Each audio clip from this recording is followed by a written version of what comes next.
The story of Charles Lewis Tiffany.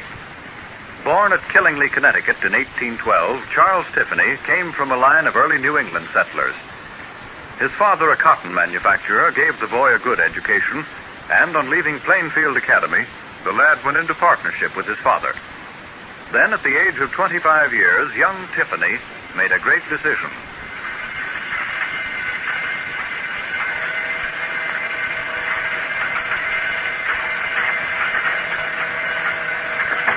Charles, what is this I hear about you wanting to go to New York? Well, Father, I'm getting no satisfaction out of my work. It's merely a means to provide necessity. Well, isn't that sufficient? No, sir. No matter how hard I work here, I never have the feeling that I've accomplished much. I'm thinking I was wrong when I placed you in charge of that general store we had when you were a boy, Charles. I was very happy there, Father. I made that store pay for itself. I'm sure I can do the same again with one in New York. I want to try out some of my ideas I have with hardware and gifts. There's quite a market in New York. How do you know that? I've been keeping in touch with John Young. Yes? My intention was to go into business with him. I see. How much money have you and John? Just a few $100s, sir. And you expect to buy enough merchandise with a few $100s to start a gift shop? Absurd. I think it can be done, sir. Well, I don't. And to prove it, well, I'm going to let you go right ahead. And what's more, I'm going to help you. Help me? Yes. When do you intend leaving? Tomorrow, if possible. All right, then. Yes. Now, I'm going to make out this check for $1,000. $1,000? Oh, that's very kind of you, sir. No, Charles, it's not kind of me. This is merely a business loan I'm making. Your failure won't be blamed on lack of funds. There won't be any failure, sir. We'll see, my boy. We'll see.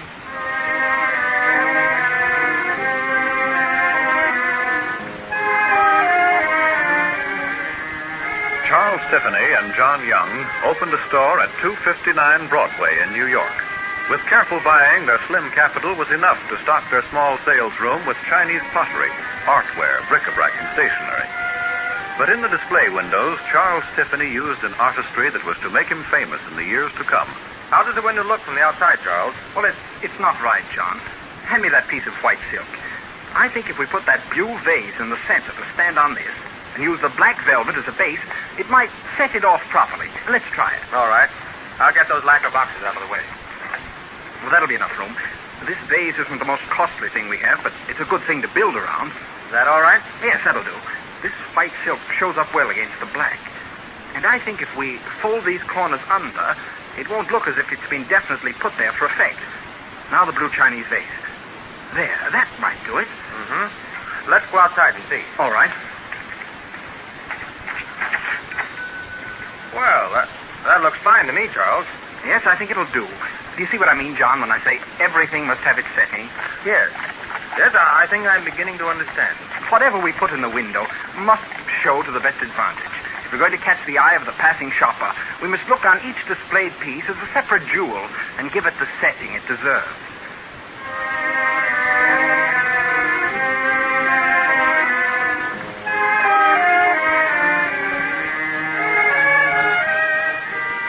The art of display was one of the secrets of Charles Tiffany's rise to fame.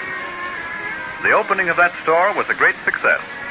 Broadway soon caught the habit of going to Tiffany and Young's for gifts, and the partnership was further sealed when Tiffany married Harriet Young, his partner's sister. In 1847, new quarters had to be found, and the firm ceased most of its importations and began manufacturing its own gold jewelry. A year later, Charles Tiffany's peculiar business foresight came into play.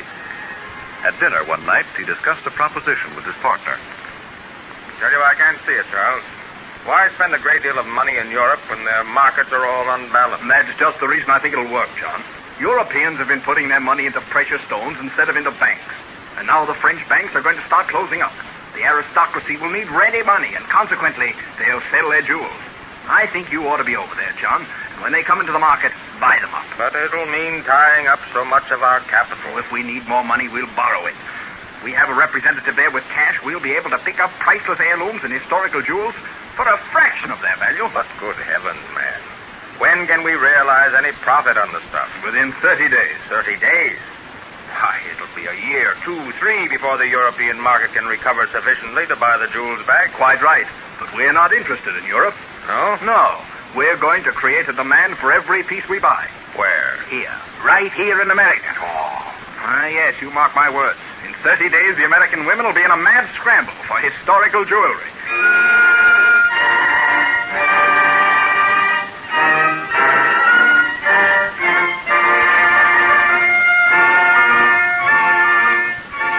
Priceless heirlooms of European aristocracy found their way to New York, the zone of diamonds worn by the ill-fated Marie Antoinette, part of the famous Esterhazy diamond collection, and later, 1/3 of the French crown jewels at a cost of around $500,000. And the American public began buying. Then, in 1861, New York heard the early mutterings of civil war. Charles Tiffany's foresight and staunch patriotism did much to help the Union cause. As the first shot was fired, Quartermaster General Meigs had a visitor. Tiffany? Sorry I can't give you much time, but you insist that your business is important, so... Yes, it is important that you see these models I brought with me, General. Models? Yes, a complete set of models of the up-to-date equipment in use by the French Army today. Equipment? Yes. My firm is ready to supply immediately anything that the United States Army might need, from identification badges to ambulances. Well, this is important. Furthermore, sir, my agents in Europe can obtain all war materials that cannot be turned out here. In short, my firm, together with its workshop, is at the command of President Lincoln. During the war, Charles Tiffany's patriotic public speaking did much to aid recruiting. And in 1863, many pacifists blamed him when the government began drafting men into service. Riots broke out in New York, and the city was in the hands of a maddened mob with the police powerless to interfere. Charles Tiffany stood by his store, knowing well that the mobs would eventually attempt to destroy it. I'd better see who's there, John. Make sure before opening the door. All right, Charles. Who's there? It's Rafferty, Mr. Tiffany. It's Officer Rafferty. Shall I let him in? Yes, let him in. He might have some news. Hello, Mr. Young. The mob's heading this way, and they're armed. Oh, sounds bad. They've already burned 2 whole blocks. Moved your valuables out yet, sir? No. Well, you better get them out faster. That mob is heading straight for your store. Well, they'll have a warm reception. We've made our own bombs to hold them off. Listen, they're coming up Broadway. Hear them? Too late to move the silver out now. Oh, it must be moved. Oh, Banks. Yes, Mr. Tiffany. Have you loaded those cases of silver bullion onto your wagon? No, sir. They're in the shipping room. Shall I load them? Have you a tarpaulin cover for your wagon? Yes, sir. Then throw on some empty cases and cover them over and drive around to the front. And tell the clerks in the storeroom to load the silver cases on a hand truck. Quick. All right, sir. A hand truck can slide through alleys without having to turn into the streets. If we sent the wagon out loaded, or the crowd would be sure to stop it. Why bring the horse and wagon around to the front of the store? Oh, a decoy. I'm going to drive away just as if it was loaded with valuables. It'll lead the mob in the opposite direction. Oh, I wouldn't do that, Mr. Tiffany. I tell you, they have guns, and they've done a lot of killing already. Well, someone has to take a chance.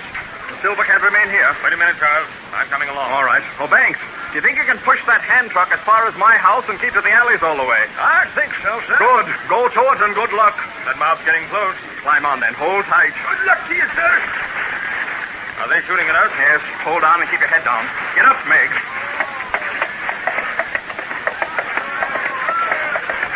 What are you doing? We're driving right into them. I want to reach that corner before they do.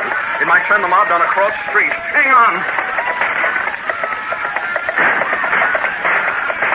Hold on. I'm going to turn that corner on 2 wheels. Here we go.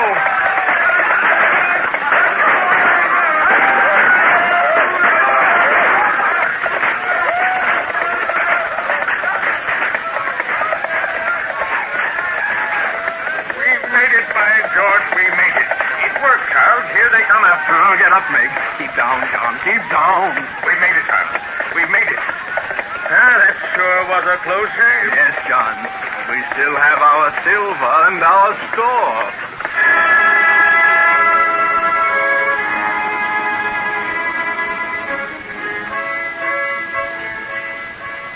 In 1867, the Tiffany display of domestic silverware gained the first award at the Paris Exposition. The royalty of Europe vied with each other in conferring honors upon him. November 30th, 1891. A celebration is taking place in the home of Charles Tiffany's oldest son. At one end of the table, a white-haired man and woman sit hand in hand. A hush falls over the happy gathering as the aged couple rises, fingers still entwined. My dear family and our friends, you've been very kind in your little speeches, especially to me. You've all referred to a certain business foresight which I am said to possess. But it has been left for me to refer to the foresight I employed when I chose a wife who could put up with me for 50 years. Harriet, my dear, I'm grateful to you for the great courage you have given me on this long road to success. Ours has been a great career. Yes, Charles. And I say to the gentleman present here that the wife of a businessman can play one of the greatest parts in his business. What man has ever been a success without the inspiring loyalty of the woman who loves him? But there's also the other side, Charles. Huh? The other side, my dear? Yes, the wife side. Charles has been the most wonderful partner in this business of life that any woman ever had. Thank you, my dear. Well, friends, words can hardly express our appreciation for all the beautiful presents you've brought us tonight, our golden wedding anniversary. We wish to give thanks to the master goldsmith for his gift of this long and happy life. Thank you.